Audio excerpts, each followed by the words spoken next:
Estamos recebendo agora a doutora Etel Maciel, agradecer, eu sei que a gente tem pouco tempo para lhe ouvir, agradecer muito, né, a senhora que é pós-doutora em epidemiologia e também uma das formuladoras do Plano Nacional de Imunização, para que a gente possa, então, ouvi-la, né, em relação a esse tema da vacinação de professores e da volta às aulas segura, que critérios, né, que indicadores, para que a gente possa construir, mesmo na pandemia, uma possibilidade de uma escola segura. Então, Aline, obrigada. Eu não vou poder falar muito aqui com vocês, então até estava propondo eu voltar, né, um outro momento e aí falar, porque são muitas questões sobre essa do retorno seguro especificamente. Temos muitos indicadores, já temos vários estudos, temos muita coisa. Eu tenho sido chamada, eu poderia até fazer aqui num outro momento a apresentação para vocês, a mesma que eu fiz na Comissão de Educação, na Câmara dos Deputados. Eu fui chamada, já fui 2 vezes, para esse tema, né, do retorno seguro às aulas. Tem muita coisa que a gente poderia fazer, não fizemos nada aqui no Brasil, mas eu vou me ater aqui com o tempo que eu tenho para falar da vacinação, tá? Vou me ater aqui na vacinação.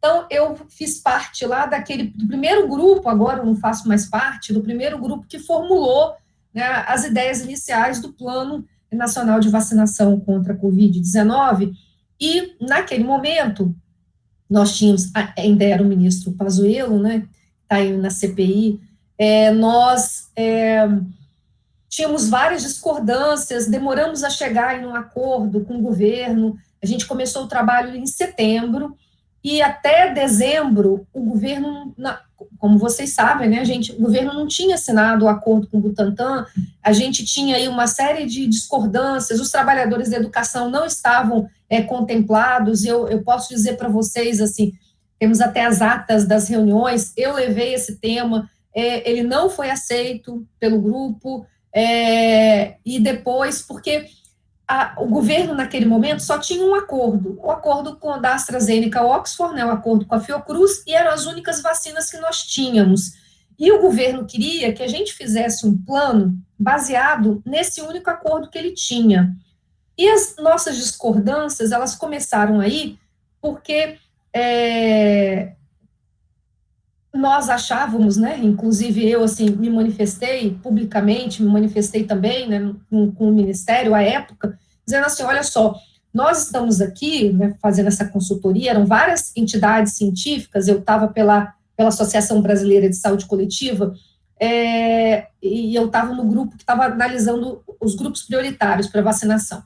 Falei, nós temos que fazer um plano de vacinação, tipo, o melhor plano de vacinação que o Brasil pode ter. Nós não podemos fazer um plano só com o acordo que o Brasil tem. Nós, especialistas, temos que dizer assim, olha, o Brasil precisa vacinar esse grupo aqui, precisa começar assim, assim, assim, todas as pessoas serão vacinadas. E vocês têm que ir atrás das vacinas, não é o contrário. Não é vocês dizerem para a gente gente só tem 100 milhões de doses, a gente vai vacinar quem? Olha, isso não é um plano de vacinação. E aí, né, começaram os nossos desentendimentos maiores, mas depois o Ministério acatou que os trabalhadores da educação, que os professores entrassem, e ali no dia, acho que se não me engano foi 11 de dezembro, 10 ou 11, foi um sábado, eu fiquei sabendo pela imprensa, né, que o governo tinha enviado um plano para o STF, com os nossos nomes, meu nome estava lá, como se a gente tivesse elaborado aquele plano. E a gente nunca tinha visto aquele documento. Então, assim, foi um choque ali, né? E eu me manifestei publicamente, outros colegas também, dizendo assim, o absurdo, o desrespeito, mas antes de tudo, que a gente discordava de várias coisas que estavam ali. Eles, por exemplo, excluíram, por uma questão ideológica aí, né, dos grupos que apoiam o governo, as pessoas privadas de liberdade. Eles não incluíram vários grupos que a gente tinha falado, e em relação à educação, eles incluíram só os professores, e a gente já tinha discutido, não faz nenhum sentido na escola você vacinar só os professores, não vacinar todos os trabalhadores, porque você tem a pessoa que está que está ali preparando a merenda, você tem a pessoa que está fazendo a entrada, né, o vigia ali na porta, está fazendo a vigilância. Então, assim, você tem vários trabalhadores que estão expostos aos mesmos riscos. E quando a gente avalia essa ordenação de grupo de vacinação, a gente analisa 2 critérios fundamentais, né? Aqueles que estão mais sob o risco de adoecer e aqueles que estão mais sob o risco de morrer. Então, a gente começou pelos idosos e profissionais de saúde, porque eram aqueles com maior risco, né, de adoecimento e morte. E depois a gente fez, né, toda a inclusão, e nesse plano, inclusive, o Ministério não colocou uma ordenação. Eu, por exemplo, defendi que as escolas, elas eram essenciais, né, as escolas são essenciais. 2020 foi um ano muito difícil para a educação, e os professores, todos os trabalhadores da educação, eles teriam que ser alvo. Isso a gente não estava pensando na segunda onda ainda, né? Então, só para colocar isso em perspectiva, eles precisam ser alvo da vacinação, e a minha briga lá, que eles entrassem na fase 2, junto com os idosos com 60 anos e comorbidades, que estavam ali no mesmo grupo, que eles entrassem ali. Porque assim, como a gente só tem aprovação acima de 18 anos para vacinação no Brasil, a gente teria os idosos e as pessoas com comorbidade, que essa criança entra em contato, vacinadas, e a gente teria os trabalhadores da educação vacinada. Então, a gente teria, tipo, um círculo ali, né? As crianças não estariam vacinadas porque a gente não tinha vacina aprovada para elas, mas a gente teria um círculo que diminuiria muito a transmissão e a chance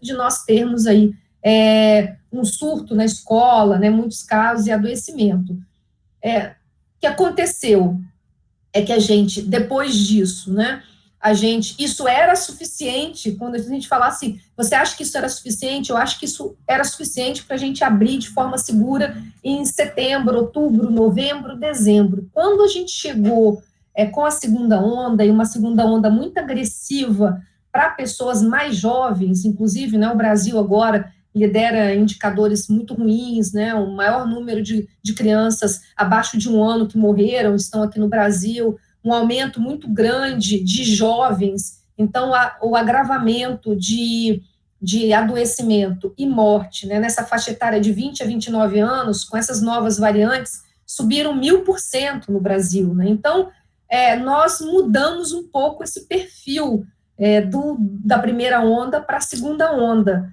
E aí, eu já penso que o esforço agora tem que ser realmente comprar essa vacina da Pfizer. A vacina da Pfizer já tem estudos em crianças acima de adolescentes, né, 12 anos. A gente precisa vacinar mais gente do que a gente pensava antes. Então, várias coisas mudaram, né, e a gente precisaria aí, principalmente com o que a gente sabe agora, de controles de ambiente, de ar nas escolas. Aquela ideia, por exemplo, de tapete sanitizante, da gente fazer, borrifar as escolas, fazer limpeza de superfície toda hora, isso a gente já sabe agora que a transmissão é muito pequena. A transmissão pelo ar, ela é mais importante. Então, assim, Covid se pega pelo ar. E aí, nós tivemos no Brasil pouquíssimos investimentos nesse aspecto, de controle, painéis de controle de CO2, instalação de filtro EPA nas escolas, oferta de máscaras mais filtrantes para os trabalhadores da educação. Então, nada disso aconteceu. Então, assim, de forma muito geral, eu estou aqui apertada pelo tempo, mas, em linhas gerais, é isso que aconteceu. A gente está falando agora de uma abertura nas escolas, mantendo protocolos do ano passado, protocolos de biossegurança do ano passado, que não fazem mais sentido com o que a gente sabe hoje, entendeu? Então, assim, essa é a crítica principal. E também a gente viu aí um desaparecimento do MEC, né? Assim, o MEC desapareceu, não temos, assim, nenhuma coordenação nacional do ponto de vista da educação, né, para essa pandemia. Não temos critérios do governo, não temos critérios para o país. Então, não tivemos investimento e, mais preocupante, não temos testagem, não temos protocolo de testagem para os trabalhadores e para os estudantes. Então, assim, a gente enfrenta no Brasil uma vergonha nesse momento, porque dizer que a escola é essencial através de um projeto de lei é, no mínimo, assim, uma hipocrisia, sendo que nada foi investido nesse tempo, e o ano de 2020, inclusive, foi um dos menores orçamentos do MEC, né, dos últimos anos. Então, é nesse estágio que nós estamos. E assim, eu me coloco à disposição para voltar, para conversar com vocês, entendeu? Já foi ótimo essa síntese também, acho que apontou caminhos, a questão da defasagem dos protocolos, né? O desafio mesmo da gente adaptar essa questão da vacinação para um contexto, inclusive, de terceira onda, né? Exato. E também a testagem, que é um elemento que a gente tem dialogado muito. A gente vai compartilhar também no âmbito da audiência, né, de conciliação na Justiça aqui gaúcha, a sua apresentação, para que a gente possa também trabalhar aí com algumas evidências e avançar.